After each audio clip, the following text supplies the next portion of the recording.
Matric পাছৰ বাবে ওলাইছে অংগনবাদীত চাকৰি। ৰাজ্যত পুনৰ খালী হৈছে অংগনবাদীৰ পদ। কিমান দৰমহা পাব এইবাৰ অংগনবাদী চাকৰি? অংগনবাদীৰ চাকৰিত কোনে কোনে কৰিব পাৰিব আবেদন?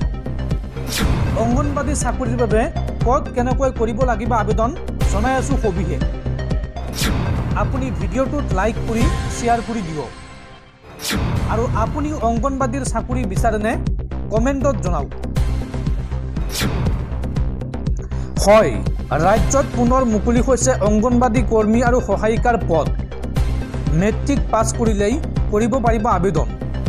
24 জানুৱাৰীৰ ভিতৰত কৰিব লাগিব আবেদন। ক'ত কেনেকৈ কৰিব আবেদন জনাই আছো সবিশেষ। ৰাজ্যত পুনৰ মুকলি হৈছে অংগনবাদী কৰ্মী আৰু সহায়িকাৰ পদ। 39টা পদ পূৰণৰ বাবে চৰকাৰে মুকলি কৰিছে বিজ্ঞাপন। 24 জানুৱাৰীৰ ভিতৰত কৰিব লাগিব আবেদন। এই চাকৰি লাভৰ বাবে ক'ত কেনেকৈ কৰিব আবেদন চাওঁ আহক। চাকৰি প্ৰাৰ্থীক কি যোগ্যতা লাগিব সেই তথ্য জনাম আপোনাক। প্ৰাৰ্থীৰ বয়স 18 বছৰৰ পৰা 44 বছৰ বয়সৰ ভিতৰত হ'ব লাগিব। নিৰ্ধাৰিত জৰীপ এলেকাৰ অন্তৰ্গত স্থানীয় মহিলাই কৰিব পাৰিব আবেদন। মেট্ৰিক উত্তীৰ্ণ প্ৰাৰ্থীয়ে কৰিব পাৰিব আবেদন। প্ৰয়োজন সাপেক্ষে নৱম শ্ৰেণী উত্তীৰ্ণসকলেও কৰিব পাৰিব আবেদন। প্ৰাৰ্থীয়ে দাখিল কৰিব লাগিব স্থায়ী বাসিন্দাৰ প্ৰমাণপত্ৰ।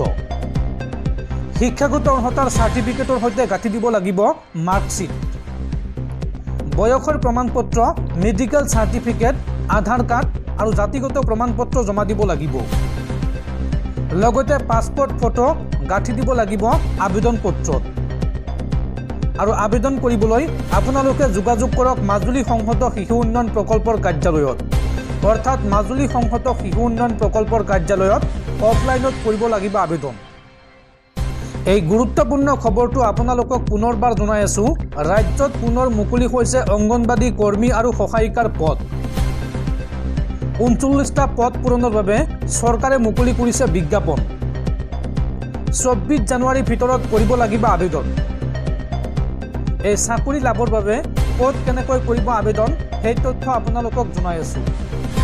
চাকৰি প্ৰাৰ্থীক লাগিব কি যোগ্যতা সেয়াও জনাম। আপোনালোকে ভিডিঅ'টো শেষলৈ চাই থাকক।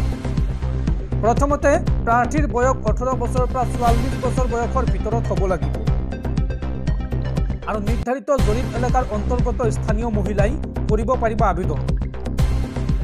মেট্ৰিক উত্তীৰ্ণ প্ৰাৰ্থীয়ে কৰিব পাৰিব আবেদন। প্ৰয়োজন সাপেক্ষে নৱম শ্ৰেণী উত্তীৰ্ণসকলেও কৰিব পাৰিব আবেদন। আৰু প্ৰাৰ্থীয়ে দাখিল কৰিব লাগিব স্থায়ী বাসিন্দাৰ প্ৰমাণপত্ৰ। লগতে শিক্ষাগত অৰ্হতাৰ চাৰ্টিফিকেটৰ সৈতে গাঁঠি দিব লাগিব মাৰ্কশ্বিট। আৰু বয়সৰ প্ৰমাণপত্ৰ, মেডিকেল চাৰ্টিফিকেট, আধাৰ কাৰ্ড আৰু জাতিগত প্ৰমাণপত্ৰ জমা দিব লাগিব। লগতে পাছপোৰ্ট ফটো গাঁঠি দিব লাগিব আবেদন পত্ৰত। মাজুলী সংহত শিশু উন্নয়ন প্ৰকল্পৰ কাৰ্যালয়ত অফলাইনত কৰিব লাগিব আবেদন। অৰ্থাৎ মাজুলীত এই পষ্টখিনি খালী হৈছে বা এই পদসমূহ খালী হৈছে। চৰকাৰে ইতিমধ্যে প্ৰকাশ কৰিছে বিজ্ঞাপন। আপোনালোকে এই চাকৰিত আবেদন কৰিবলৈ বা এই চাকৰি লাভ কৰিবলৈ মাজুলী সংহত শিশু উন্নয়ন প্ৰকল্পৰ কাৰ্যালয়ত যোগাযোগ কৰক আৰু এই কাৰ্যালয়ত অফলাইনত কৰিব লাগিব আবেদন।